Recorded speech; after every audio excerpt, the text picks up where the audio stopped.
Welcome to the Word of God, Sower International Ministries Incorporated.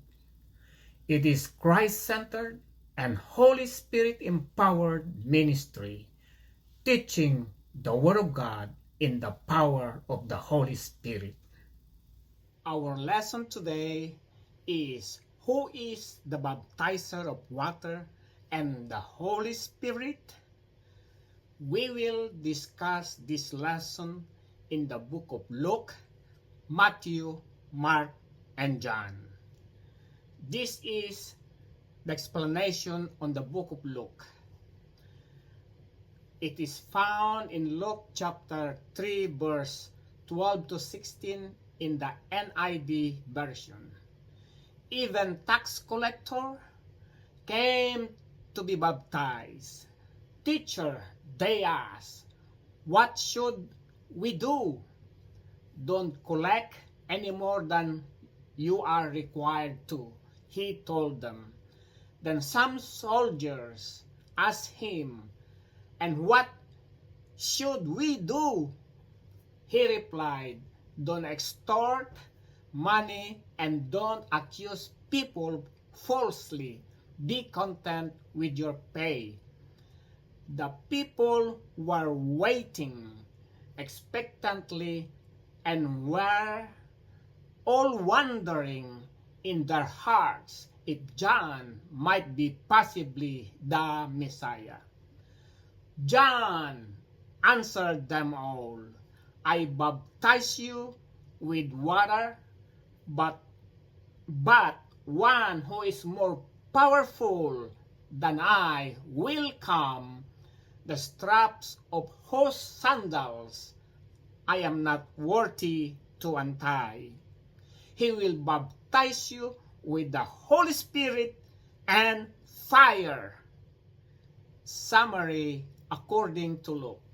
Who baptizes with water?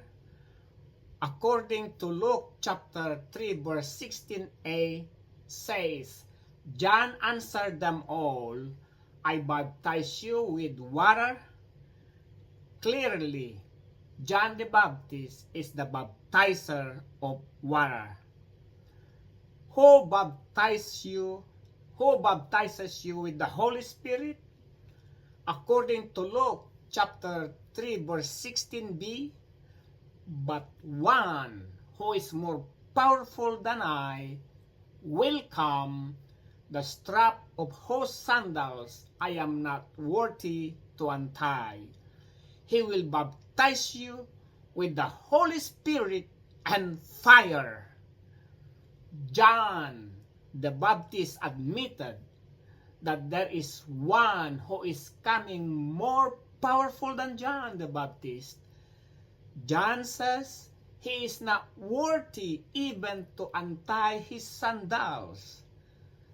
John the Baptist is referring to Jesus Christ, and Jesus Christ will baptize you with the Holy Spirit and fire.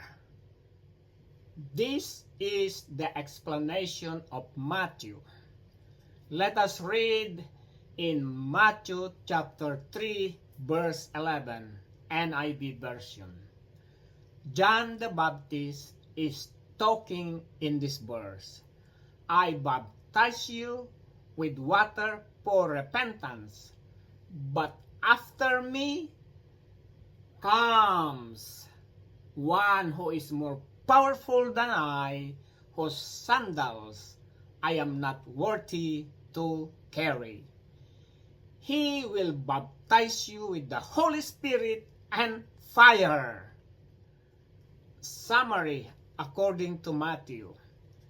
John the Baptist says, I baptize you with water for repentance, meaning you must confess all your sins to Jesus Christ and ask Jesus to forgive you all your sins you have committed.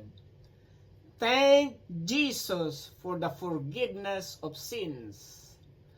Ask Jesus to give you the strength not to sin again and by faith accept Jesus Christ as your Lord and Savior. That is the meaning of repentance. As a result, John the Baptist will baptize you with water. But John the Baptist said, somebody is coming who is more powerful than John the Baptist, whose sandals John is not worthy to carry. John the Baptist is referring to Jesus Christ. Jesus Christ will baptize you with the Holy Spirit and fire. This is the explanation of Mark. Let us read in Mark chapter 1, verse 4 to 8, NIV version. And so John the Baptist appeared in the wilderness, preaching baptism of repentance for the forgiveness of sins. The whole Judean country and whole Judean countryside and all the people of Jerusalem went out to him, confessing their sins. They were baptized by him in the Jordan River. John wore clothing made of camel's hair and a leather belt around his waist, and he ate locusts and wild honey. And this was his message: after me comes the one more powerful than I. The straps of sandals I am not worthy to stoop down and untie. I baptize you with water, but he will baptize you with the Holy Spirit. Summary according to Mark. John the Baptist says, I baptize you with water for repentance for the forgiveness of your sins. Meaning, you must confess all your sins that you have committed to our God Jesus Christ and ask Jesus to forgive all your sins. Then ask Jesus to give you the strength not to sin again, and by faith accept Jesus Christ as your Lord and Savior. As a result, John the Baptist will baptize you with water. John the Baptist also made it clear that somebody is coming after John the Baptist, who is more powerful than John the Baptist, whose straps of his sandals is not worthy to stoop down and untie. John the Baptist is referring to Jesus Christ. Jesus Christ will baptize you with the Holy Spirit. This is the explanation of John, found in John chapter 1, verse 29 to 34, NIV version. The next day, John saw Jesus coming toward him and said, Look, the Lamb of God who takes away the sins of the world. This is the one I meant when I said, a man who comes after me has surpassed me because he was before me. I myself did not know him, But the reason I came baptizing with water was that he might be revealed to Israel. Then John gave this testimony. I saw the Spirit came down from heaven as a dove and remained on him. I myself did not know him, but the one who sent me to baptize with water told me, the man whom you see, the Spirit comes down and remain is the one who will baptize you with the Holy Spirit. I have seen and I testify that this is God's chosen one. Summary according to John. When John the Baptist saw Jesus coming towards him, John the Baptist said, "Look, the Lamb of God who takes away the sins of the world. This is the one I meant when I said, a man who comes after me has surpassed me because he was before me." John said, I myself did not know Jesus, but the reason I came baptizing with water was that Jesus might be revealed to Israel. Now, John knows that Jesus is the one who comes after him. Now, John knows that Jesus is the one who will baptize you with the Holy Spirit.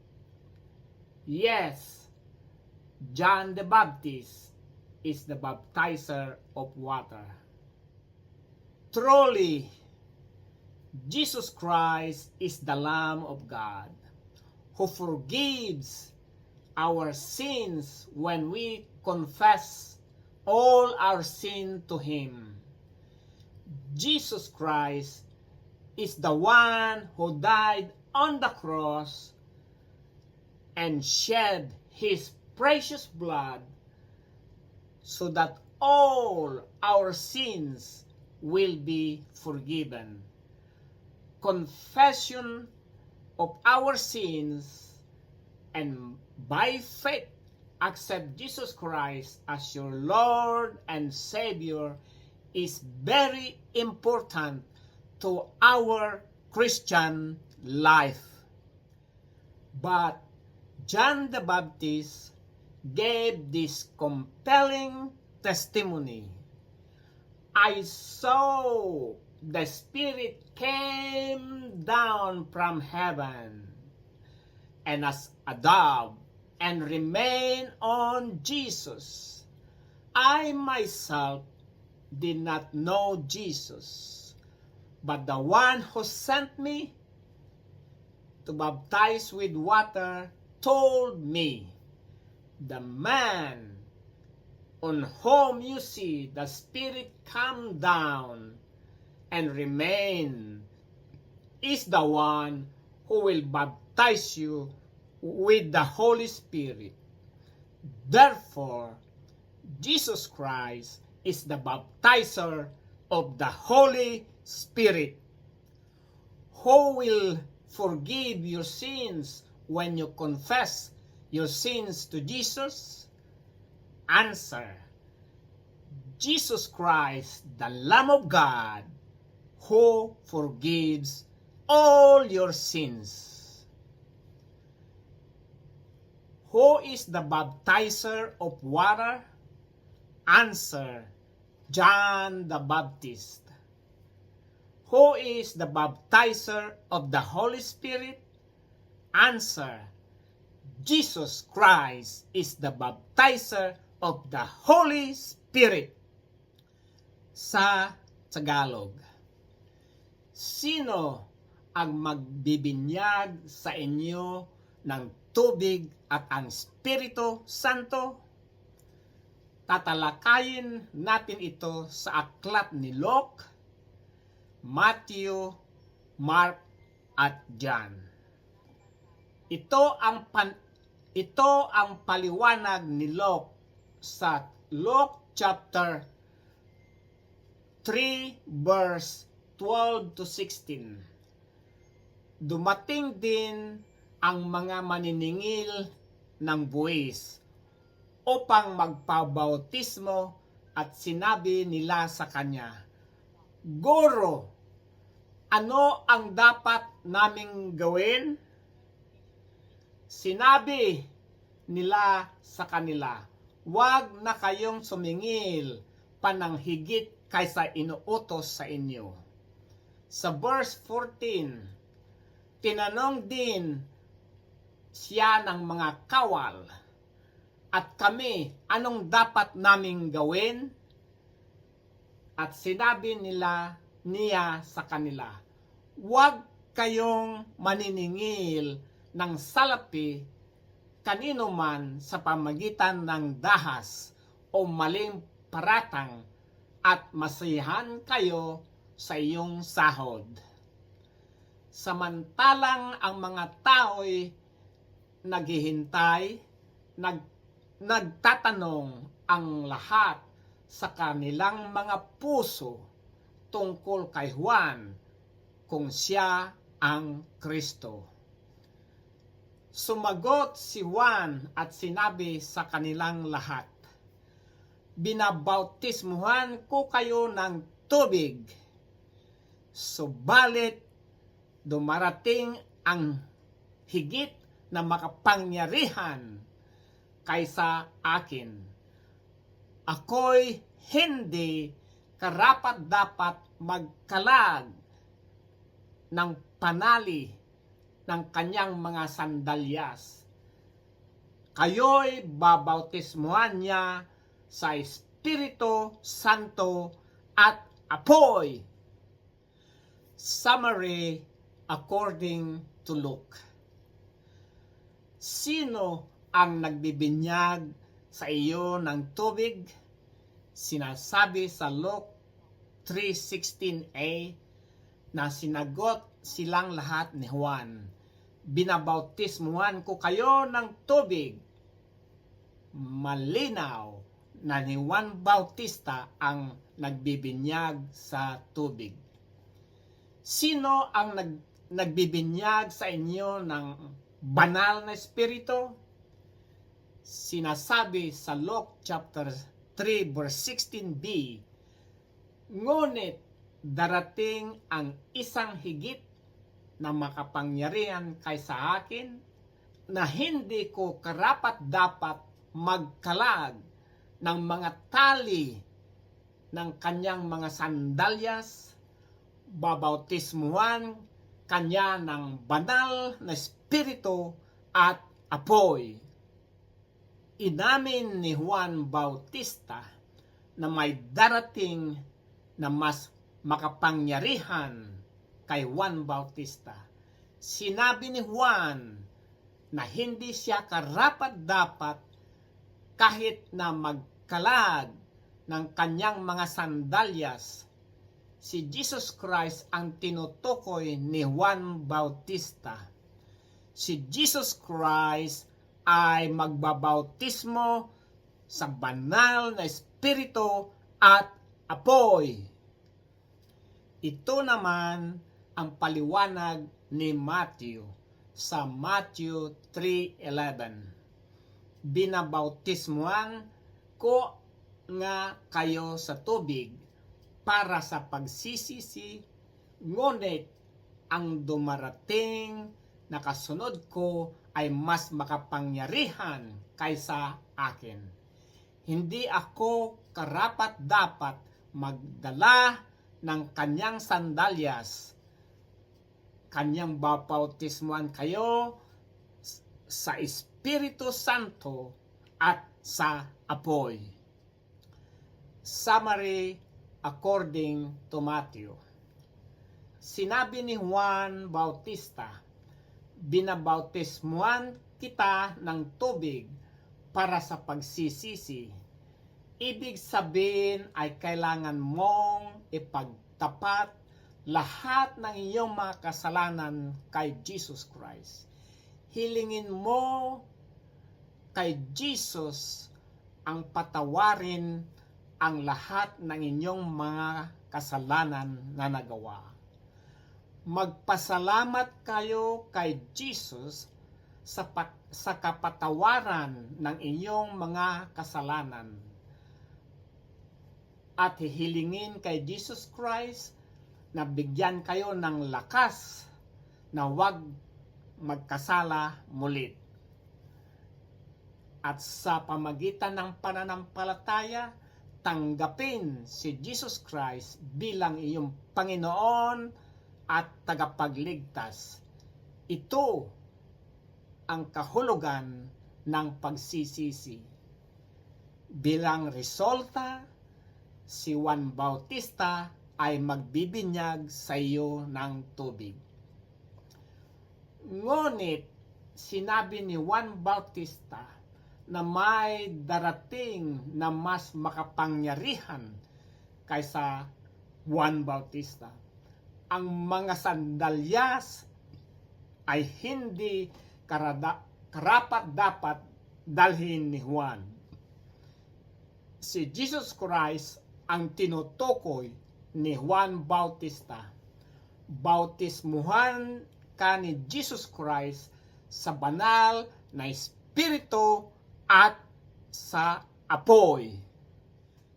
Ito naman ang paliwanag ni Mark. Sa Mark chapter 1 verse 4 to 8. Si Juan na tagapagbautismo ay dumating sa ilang at ipinangangaral ang bautismo ng pagsisisi at ikapagpapatawad ng mga kasalanan. Verse 5. Pumunta sa kanya ang mga tao mula sa buong lupain ng Judea at ang lahat ng mga taga-Jerusalem, at siya ay binabautismuhan niya sa ilog Jordan na nagpapahayag ng kanilang mga kasalanan. Si Juan ay nakadamit ng balahibo ng kamelyo at sinturong balat sa kanyang baywang at kumakain ng mga balang at pulot pukyutan. Verse 7. At siya'y nangangaral na nagsasabi, dumarating na kasunod ko ay higit na makapangyarihan kaysa akin. Hindi ako karapat-dapat yumukod at magkalag ng tali ng kanyang mga sandalyas. Babautismuhan ko kayo sa tubig, ngunit kayo'y babautismuhan niya ng Espiritu Santo. Summary according to Mark. Sinasabi ni Juan Bautista, binibinyagan kita sa tubig para sa pagsisisi, para sa pakatawaran ng inyong mga kasalanan. Ibig sabihin, kailangan mong ipagtapat ang lahat ng inyong mga kasalanan na nagawa mo kay Jesus Christ. Hilingin mo kay Jesus ang patawaran ang lahat ng iyong mga kasalanan. Pagkatapos ay pasalamatan si Jesus para sa kapatawaran ng iyong mga kasalanan. At hilingin kay Jesus Christ na bigyan ka ng lakas na huwag magkasala muli. At sa pamagitan ng pananampalataya, tanggapin si Jesus Christ bilang iyong Panginoon at tagapagligtas. Bilang resulta, si Juan Bautista ay bibinyagan ka ng tubig. Nilinaw din ni Juan Bautista na may darating kasunod ni Juan Bautista. Siya ay mas makapangyarihan kay Juan Bautista na ang mga tali ng kanyang mga sandalyas ay hindi karapat-dapat na yumuko at magkalag ni Juan. Si Jesus Christ ang tinutukoy ni Juan Bautista.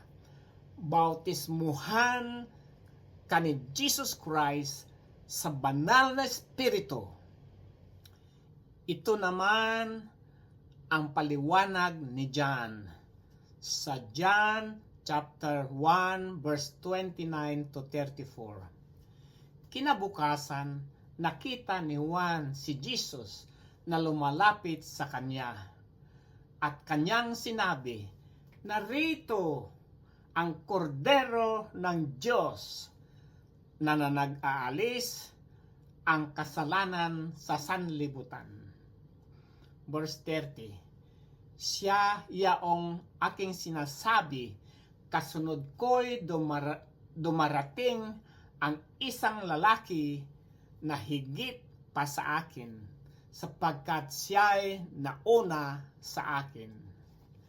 Hindi ko siya kilala, dahil dito'y naparito ako na magbabautismo sa tubig upang siya'y mapahayag sa Israel.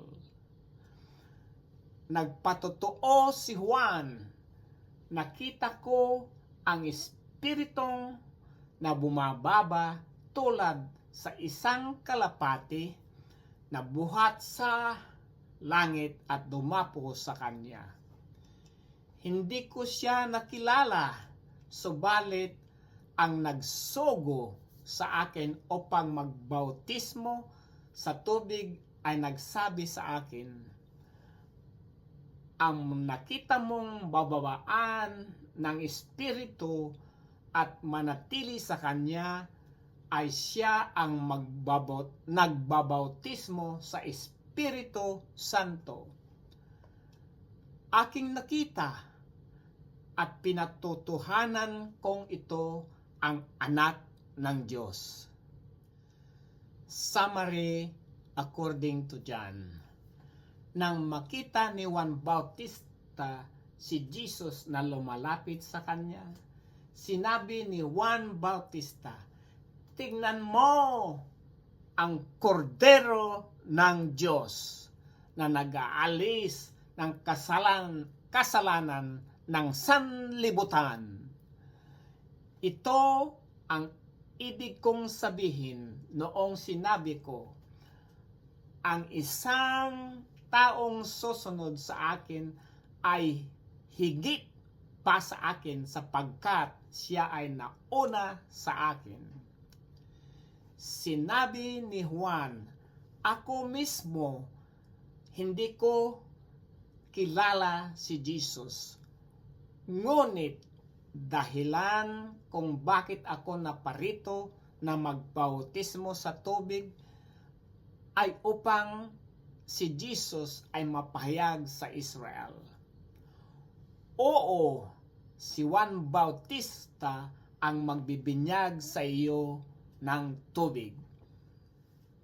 Tunay na si Jesus Christ ay kordero ng Diyos na nagpapatawad sa ating mga kasalanan kapag ipinagtatapat natin ang lahat ng ating mga kasalanan sa Kanya. Si Jesus Christ ang namatay sa cross at nagbuhos ng Kanyang mahalagang dugo upang ang lahat ng ating mga kasalanan ay mapatawad.